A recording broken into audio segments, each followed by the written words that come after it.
97.5, the Fanatic, Eagles and Giants. It's a slender line.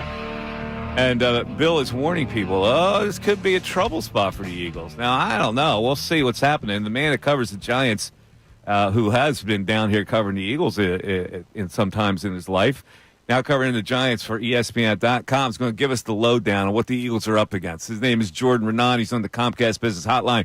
Jordan, how you doing? Good, Mike. Welcome back. Good to hear you. Thank you, buddy. So let's get into this right away. What are the Giants right now? Because I look at them, I go, my initial impression is they stink, and they can't beat the Eagles in this game. So tell me about what they're up against here. I wouldn't say that. They're a competitive team. Like, the Giants have given teams trouble. They had a chance to win on Sunday night against Cincinnati this past week. They had a chance to win on against the Cowboys on Thursday night a few weeks back. They had a chance that they should have won when they played Washington in week 2, but they didn't have a kicker available, so they kept giving away points, and they end up losing to a Washington team that kicked, 7 field goals in the game or 6 field goals in the game. So it's not the point. This isn't the Giants of 2, 3, 4 years ago where you just show up and you're just going to dominate them up front. Also, the Eagles aren't the same team up front, especially on the defensive side. So I think that's a big deal here, and it's not just you're not just going to show up and kick the Giants' teeth in again like has been in the past. I don't think. Yeah, the line indicates that it'll be a tussle. So what is it? It's 3. What is the line? 3. Okay. So how do the Giants win this game? What has to happen for the Giants' offense against the Eagles and vice versa? Yeah, well, it starts with the other side. In order for the Giants to win, their defensive line needs to dominate. Like, that's what their team is built around, right? Dexter Lawrence on the interior. He could lead the league in sacks out of the nose tackle position by the end of this week, which is a crazy thought to even think about. And then Brian Burns on the edge. Azeez Ojulari's in for Kayvon Thibodeau. He's actually brings something in the pass rush as well. So that's if the Giants' blueprint is those guys get a lot of pressure, they force teams into mistakes, and they move on from there. Offensively, they should be getting Malik Neighbors back. He missed the past 2 games with a concussion. That's a big thing for this Giants team. And their offensive line is not the sieve that it used to be. They have a competent offensive line now, so they can do some things. They can actually operate offensively. I mean, Daniel Jones is what he is, but he's not a terrible quarterback, but he's also not someone who's going to put them on the back and win the game. He's going to throw the ball out to Malik Neighbors, hope he can make a lot of big plays, and they're going to try to hit some plays down the field. So hit some big plays, rely on the pass rush, try to sneak out a close victory. That's sort of their blueprint to victory these days. All right, so let's talk about the coaching. You know what's going on here with Sirianni. What kind of heat is on Dable up there? Moderate heat. I think there's some people who are getting to the point where they have questions about him. But the reality is, so far on Brian Dable's resume, he has one good year, one really bad year, right? They completely overachieved in 2022, made the playoffs, won a playoff game. They were terrible last year. Now it's year 3. Okay, what do we really have? I think it's sort of split at this point. There's people who think he's a really good coach, he just doesn't have the players. And there's people who think, well, what are they doing? He sort of flies by the seat of his pants with his decisions in the middle of the games out of nowhere the other day. He's been super conservative over the past 2 years, basically, in decisions. All of a sudden, he's going for everything on 4th down, including from his own, 38-yard line. And there you're like, wait, where did this come from? So I think it's sort of a mixed bag. And unless the Giants have a disastrous season, which clearly is on the table, they're 2-4 right now, him and Joe Shane are probably still safe, and they still want to build around them. But you never know. I've seen Ben McAdoo go 11-5 and make the playoffs, and he was fired before the next year was even over. Yeah, he was.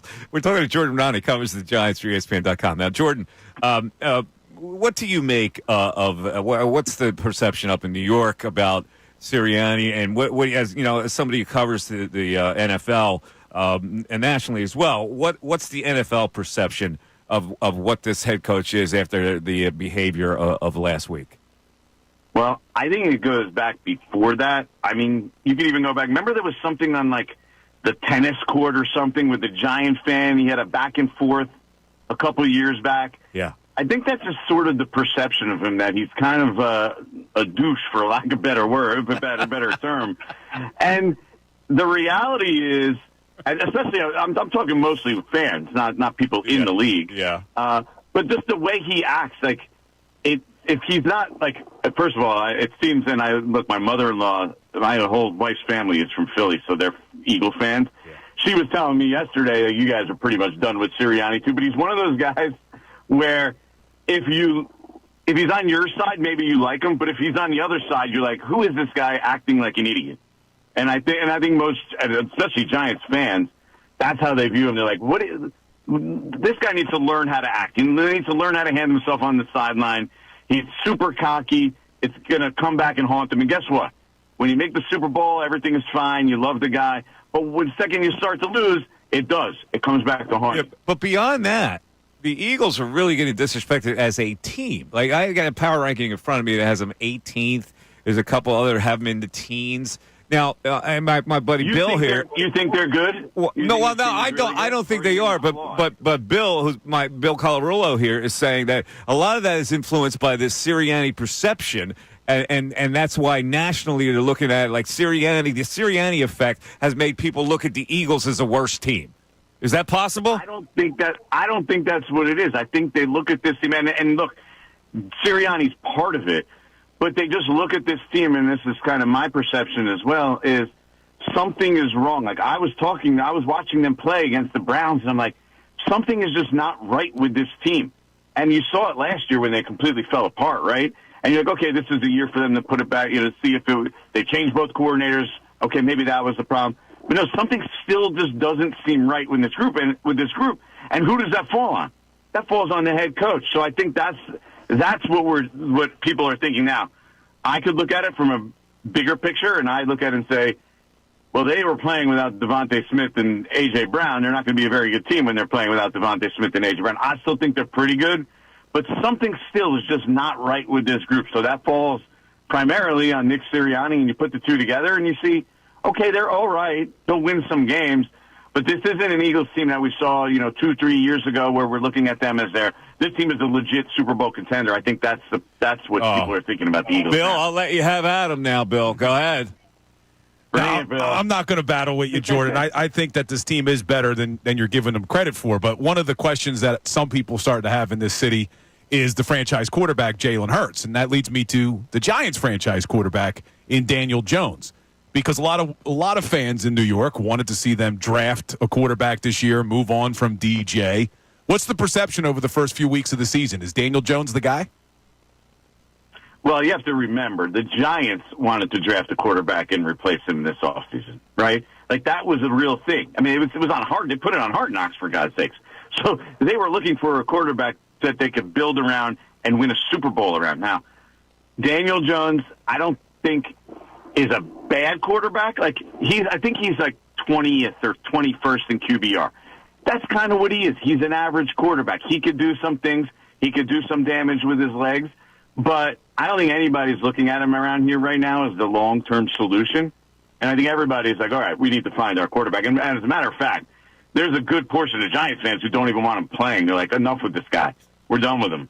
I'd rather see Drew Lock in the game. Like, there's a part of the fan base that exists. Now, that's not going to happen at this point, and Daniel Jones gives him the best chance to win, but he's also not going to put you on his shoulders and lead you to victories and win you games consistently. That's just not who he is, and I think that's why the Giants are going to be looking for a quarterback this year again in the draft, and their next franchise quarterback is going to come via the draft this upcoming, April.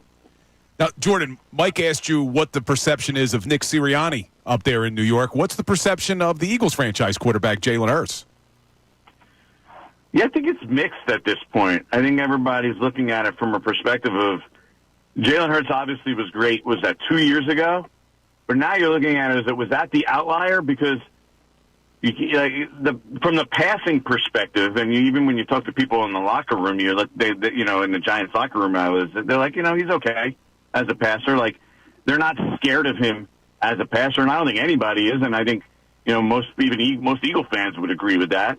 And the real danger of him with him used to be he was a beast with his legs. He used to create major problems for other teams, and they don't see that as much anymore. So I think that has kind of downgraded Jalen Hurts. Like, all right, maybe he could ascend into that upper echelon of quarterbacks, and now we're just like, all right, he's another one of these guys in the the middle tier kind of guy. Maybe slightly better than Daniel Jones at this point. If I say Daniel Jones is the 20th best quarterback in the league, Jalen Hurts is 12 to 16 or something like that. I think that's sort of where everybody's at with Jalen Hurts, at least around here.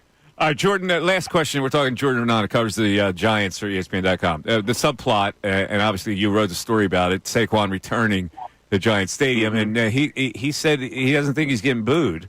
I know a Philadelphia fan base that wouldn't think that way, but is the Giant fan base different than what an Eagle fan base was? Because I expect that there'll be some disgruntled people up there, even though maybe it was the Giants' fault. It doesn't matter. It doesn't matter. He's on the Eagles. The Giants fans wanted him to be a Giant for life. He said a million times he wanted to be a Giant for life. Now he went to their rival, 90 miles south. How do you think that's going to play? As Tiki Barber said, you're dead to us. Yeah, you're dead to us. So he's getting booed. Yeah, he's getting booed. 100% he's getting booed. But don't think for a second that Saquon Barkley doesn't want to stick it to them so hard up here. Yeah. Like, it's specifically Joe Shane. Like, he wants to, kick Joe Shane in the midsection as he's running to the end zone and then rub it in their face after. Deep down, I don't care what he says. I mean, that's my belief. And I know a lot of the backstory of how it went down. And, the Giants, ultimately, the reality is they didn't really want to re-sign him this offseason. They'd never made an official offer. And this was sort of like an extension of how Saquon felt it went for a majority of, the 2 years of negotiation. So, he'll say all the right things because that's what he does. Like, he's going to go out there, he's going to say all the right things. He's going to have his positive mindset because that's how he gets himself ready to play. But deep down, Saquon Barkley, this is going to mean a lot to Saquon Barkley, and I actually think it's going to mean a lot to the Eagles because all the team, Mike, you've been around covering teams. When these kind of situations happen, all your teammates know about it, and they want to win it sort of like for you. I think after the game, when we see the interview, you guys will be thinking of me because you'll hear somebody say, yeah, we wanted to win this one really badly for Saquon. Yeah, that's probably going to happen. All right, quickly, prediction. You got a prediction? I probably the Eagles in a close game, but I do think the Giants will play tight and play tough. They have for most of the year. Andrew Thomas, the Giants' left tackle, is out. It was a huge problem. They completely fell apart offensively last year when this happened. Now, I think they're in a little bit better shape, but that's a big deal for them. It's going to be hard for them to put up points. Something like a low-scoring game. I don't know, 17-13, 20-16. I don't know, somewhere in that range. That's probably in the ballpark. Listen, Jordan, thanks for coming on. We appreciate it. Good stuff. You got it, guys, anytime.